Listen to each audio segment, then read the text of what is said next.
Chief minister के चंद्रशेखर राव आज खुसूसी तैयारी के जरिए दिल्ली के 3 रोजा दौरे पर रवाना हो गए। वो कौमी दारुल हुकूमत में क़याम के दौरान मरकजी वज़रा से मुलाकात करते हुए रियासत के मोरद अल्तवा प्रोजेक्टों की मंजूरी के लिए नुमाइंदगी करेंगे। वो तवक्को है कि वज़ीर-ए-आज़म नरेंद्र मोदी से भी मुलाकात करेंगे। चीफ मिनिस्टर दिल्ली में अपनी टीआरएस पार्टी के दफ्तर के क़याम के लिए अलॉट करदा अराजी का मुआयना भी करेंगे। इतवार को वापसी से कबल उनकी मरकजी वज़ीर फाइनेंस निर्मला सीतारामन और मरकजी वज़ीर ट्रांसपोर्ट नितिन गडकरी से मुलाकात तय की गई है।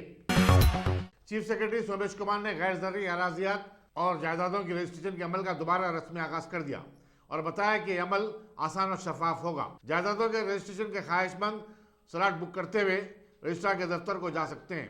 रजिस्ट्रेशन की फीस और स्टाम्प ड्यूटी साबिका की तरह ही होगी। जिनके पास आधार कार्ड नहीं है उनके लिए नया तरीका मुरव्वज किया गया है। रजिस्ट्रेशन दफ्तर में यौमिया 24 स्लॉट बुकिंग करने की सहूलत फराहम की गई है और उनमें बाद में इजाफा किया जा सकता है।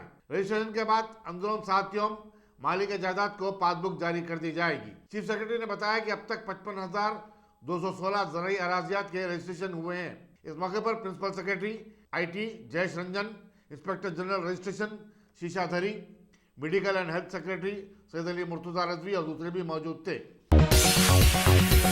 हिमाचल प्रदेश के गवर्नर बंडारू दत्तात्रेय ने हैदराबाद के राजभवन में आज रियासती गवर्नर सुंदरराजन से मुलाकात की। उनकी मुलाकात खैर सेगाली थी। वाज़ेह है कि बंडारू दत्तात्रेय हैदराबाद के दौरे पर आए हुए हैं।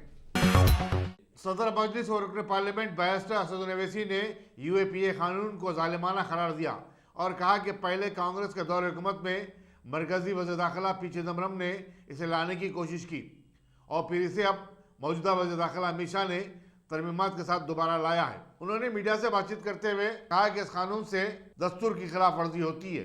उन्होंने कहा कि मुज़म्मिन को बगैर किसी तहक़ीक़ात के या सबूत के बरसों जेल में रखने की गुंजाइश पैदा हो गई है, जो कि किसी जमहूरी मुल्क में शहरी हुकूक की खिलाफ वर्जी भी है। बैरिस्टर ओवैसी ने कहा कि उन्होंने इस बिल की पहले भी मुखालिफत की थी और BJP के दौर में भी इसकी मुखालिफत कर चुके हैं। UAPA के लिए मैं 2008 या 9 में जब चिदम्बरम साहब होम मिनिस्टर थे, जब उसका अमेंडमेंट लाया गया, मैंने पार्लियामेंट में उसका अपोज किया था। 2019 में प्रेसिडेंट होम मिनिस्टर जनाब अमित शाह उसका अमेंडमेंट लाए, मैंने उस वक्त भी अपोज किया। तो UAPA एक ड्रैकोनियन क़ानून है और इसकी जिम्मेदारी कांग्रेस और BJP पर आयद होती है। दुनिया में कोई भी ऐसा देश नहीं है जहां पर कोई क़ानून में 120 दिन का डिटेंशन होता है। चाहे US का पेट्रियट एक्ट ले लीजिए या UK ले लीजिए या रशिया ले लीजिए, 120 दिन का। और वो जो अमेंडमेंट्स कांग्रेस ने किए और BJP ने किए, मेरी राय में वो अनकॉन्स्टिट्यूशनल हैं, वो राइट टू इक्वालिटी के प्रिंसिपल्स के ख़िलाफ़ हैं। इसीलिए हमने कहा कि मैं शुरू से UAPA का ख़िलाफ़ रहा हूँ और उसकी मुखालिफत की वजह यह है कि ये क़ानून को हमेशा, चाहे कांग्रेस हो या BJP हो, माइनॉरिटीज़, दलित्स, ट्राइबल्स और जो किसी सरकार के ख़िलाफ़ होता है उनके ख़िलाफ़ इस्तेमाल होता है। चौथी बात यह है कि मेरे पास एम्पिरिकल एविडेंस है कि जिस किसी पर UAPA लगाया गया उसमें 70% से ज़्यादा लोग एक्सोनरेट हो जाते, मगर 5-5 साल 6-6 साल उनको जेल में सड़ना पड़ता है। ये इसकी हकीकत है। BJP के अरकान असम्बली T राजा सिंह और रघुनंदन राव के अलावा एम्बेसी रामचंद्र राव ने सिद्दीपेट में चीफ मिनिस्टर के सरकारी प्रोग्राम में दुब्बक के BJP रुकन असम्बली रघुनंदन राव को मदऊ न करने पर सख्त तनकीद की और कहा कि हुकूमत ने यहाँ पर प्रोटोकॉल की संगीन खिलाफ वर्जी की है। डबल बेडरूम मकानात जो तामीर किए गए हैं वो सिद्दीपेट और दुब्बक असम्बली हल्के दोनों के हुदूद में आते हैं। चुनाचे रघुनंदन राव को मदऊ करना चाहिए था। असम्बली के मीडिया पॉइंट पर मीडिया से बातचीत करते हुए उन्होंने कहा कि चीफ मिनिस्टर पूरी रियासत का होता है, वो सिर्फ अपनी पार्टी या ज़िले का नहीं होता और चीफ मिनिस्टर के सरकारी प्रोग्रामों में बिला लिहाज सियासी वाबस्तगी तमाम जमातों के अरकान पार्लियामेंट और अरकान असम्बली को मदऊ करना चाहिए। To all the local MLAs and MLCs, this is the standing order of the protocol. वो भूल जाके इन्हों बुलाया, उन्होंने आया, घर में बैठ के दामाद अच्छा कर रहा, मैं ये कर रहा हूँ, दामाद को 100 करोड़ दे तुम, 200 करोड़ दे तुम बोल के पैसे बांट के गए। हमारा दुब्बाक नियोजकवर्ग का लोगों का विनती है, आप इंटरनेशनल एयरपोर्ट ला रहे हो सिद्दीपेट को, बहुत अच्छा काम कर रहे, सिद्दीपेट डेवलप कर रहा, मगर दुब्बाक में एक पुराना बस स्टैंड है, कोलैप्सिव स्टेज में है, वो नया बस स्टैंड बनाओ बोल के पूछ रहे। हमारा कोई एयरपोर्ट का जरूरत नहीं है, मगर बस स्टैंड का जरूरत है। हजारों करोड़ रुपए एयरपोर्ट के लिए बना रहे, सो बड़े दिल वाला है आप। दुब्बाक में फायदा हुआ, दुब्बाक में पढ़े 10वीं कक्षा तक, दुब्बाक के ऊपर भी जरा नजर रखो बोल के दुब्बाक का एमएलए मेरे को पब्लिक जिता है ना, उसीलिए आपको एक बार याद दिलाएंगे बोल के आया है।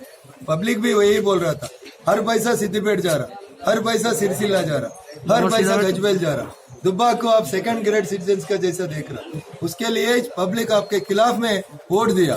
अभी भी आप नहीं सुधारे तो आने वाला तेलंगाना स्टेट का असेंबली इलेक्शंस में पूरा 116 असेंबली कॉन्स्टिट्यूंसी से ही सोचेगा, बाप बेटा और दामाद 3 कॉन्स्टिट्यूंसी छोड़ के 116 कॉन्स्टिट्यूंसीज में इन लोगों का नियत ऐसे ही है, पूरा पैसा 3 कॉन्स्टिट्यूंसीज में खर्च कर रहा, फिर हम कहीं को इसको वोट डालना बोल के सोचना पड़ता। You have ample time of 3 years to rectify yourself. If you rectify, it is well and good for you and your party. If you are not going to rectify yourself, you have to pay a big answer for the public in 2023 elections. Siddipet का एक ring road है, गजवेल को एक ring road अब CM बनने के बाद बना लिया, आपका बेटा केटीआर जाके सिरसिला को एक रिंग रोड बना लिया। छोटे लोग हैं हम लोग दुब्बाक वाला, मगर हमारा भी एक कॉन्स्टिट्यूंसी है, दुब्बाक का म्युनिसिपलिटी नया बना हुआ ऐसा है, दुब्बाक भी एक रिंग रोड दी है, तो आपका दिल बड़ा है, आपका नियत साफ है, आप 119 कॉन्स्टिट्यूंसीज को एक ही तरीका से देख रहा बोल के पब्लिक सोचता। मगर जहां एक रिंग रोड है वहां दूसरा रिंग रोड बनाने के लिए सिद्दीपेट को 161 करोड़ देके दुब्बाक को 1 रुपए भी नहीं दिया। जब ही मालूम हो रहा तुम लोगों का दिल दूसरा कॉन्स्टिट्यूंसीज के ऊपर नहीं है, you are family welfare package देख ले रहा, मगर पूरा कॉन्स्टिट्यूंसीज को इक्वली नहीं देख रहा बोल के ये भाजपा का इल्जाम है आपके ऊपर। धन्यवाद। Thank you sir. Allopathic medicine से मुतालिक मरकजी हुकूमत के इलामे की इजराई के खिलाफ इंडियन मेडिकल एसोसिएशन ने एक एहतजाजी rally Osmania medical college Koti से directorate of medical and health services Sultan Bazar तक निकाली।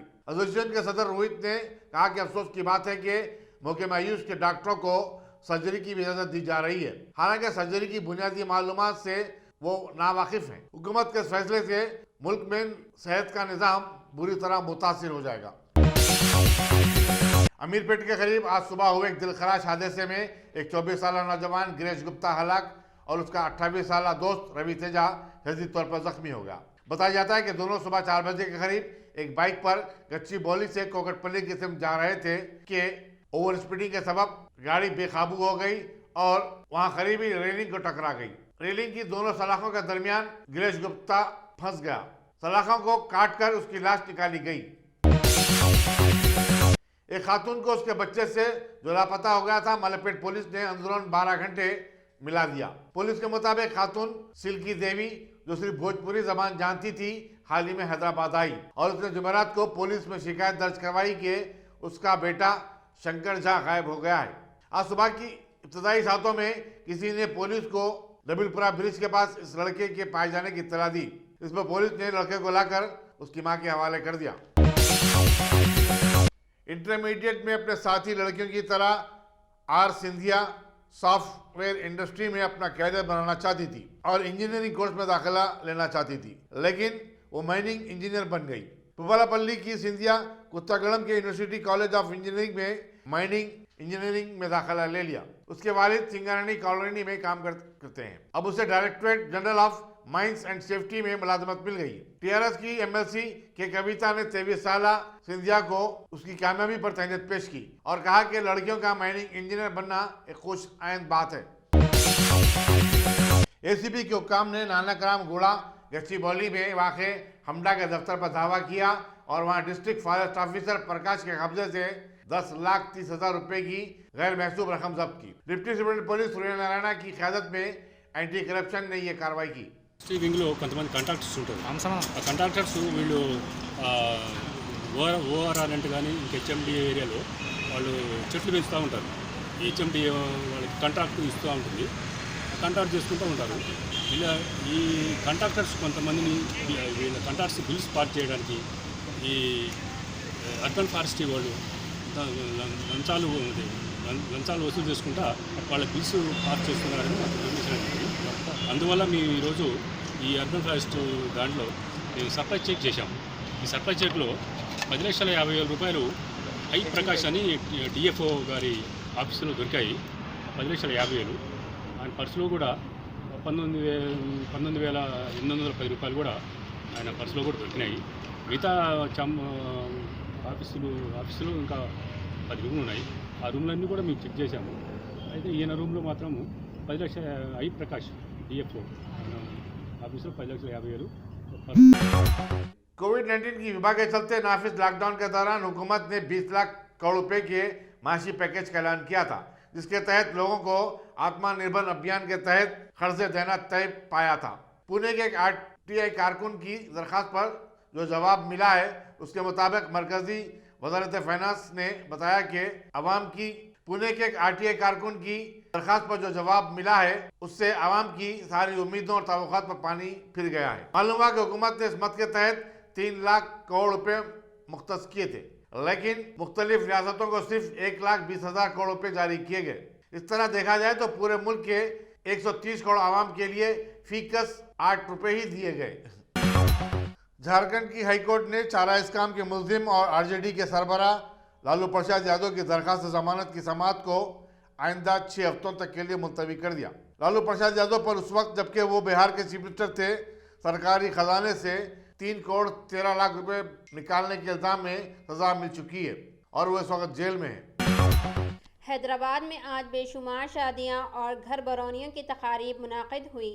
समझा जाता है कि नवंबर में शुरू होने वाले कार्तिका मौसम सीजन का सबसे अहम दिन था। हिंदुओं के मुताबिक आज होने वाली शादियां सबसे ज़्यादा कामयाब होती है। कई शादी खाने, कमेटी हॉल तकारीब की वजह से पुर थे।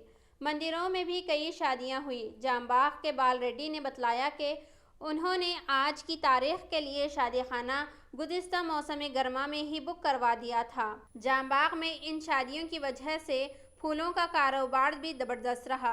कैटरिंग करने वालों की भी चांदी थी। कई कैटरर्स ने 3-3, 4-4 ऑर्डर्स बुक किए थे। ए लक्ष्मी नारायण ने Telangana state industrial development corporation के सदर नशीन के ओहदे का जायजा लिया। इस मौके पर रियासती वजीर म्यूनसिपल एडमिनिस्ट्रेशन के.टी. रामाराव और वजीर दाखिला महमूद अली के अलावा TRS की कई कायदीन भी मौजूद थे। लक्ष्मी नारायण ने अपने तकर्रुर पर चीफ मिनिस्टर चंद्रशेखर राव से इजहार तशक्कुर किया और कहा कि वो चीफ मिनिस्टर के तवक्कुआत को पूरा करेंगे। सारी दुनिया में धूम मचाने वाली वबा कोरोना वायरस के जारी कहर से गुज़िश्ता 24 घंटों के दौरान 612 नए केसेस का इजाफा हुआ है। इस तरह मुतासरीन की तादाद 2,76,516 हुई है, जबकि 3 अमवात के बाद मरने वालों की तादाद 1,485 बतलाई जाती है। रियासती महकमे सेहत के मुताबिक रियासत में कोरोना वायरस से सेहतियाब होने वालों की तादाद 2,67,427 हो चुकी है। चाहरशंबा और जुमेरात के दरमियान 56,148 कोविड-19 टेस्ट किए गए। इस तरह अब तक पूरी रियासत में 60,29,627 कोविड-19 टेस्ट किए जा चुके हैं। जिन अजला से कोविड-19 के केसेस दर्ज हुए हैं उनकी तफसीलात इस तरह है। आदिलाबाद 10, कामारेड्डी 28, GHMC 12, जगतियाल 10, गजवेल 6, करीमनगर 18, खम्माम 6, महबूबनगर 13, महबूबाबाद 15, मेडचल 11, मेदक 60, मलकाजगिरी 12, नागा कर्नूल 21, नलगुंडा 3, निज़ामाबाद 11, पेद्दापल्ली और श्रीसेलम 43, रंगारेड्डी 15, सिद्दीपेट 9, सूर्यापेट 2, विकाराबाद 4, वनपर्ती 54, वरंगल 29, यदादरी भोंगीर से 9 कोविड-19 के केसेस दर्ज हुए हैं।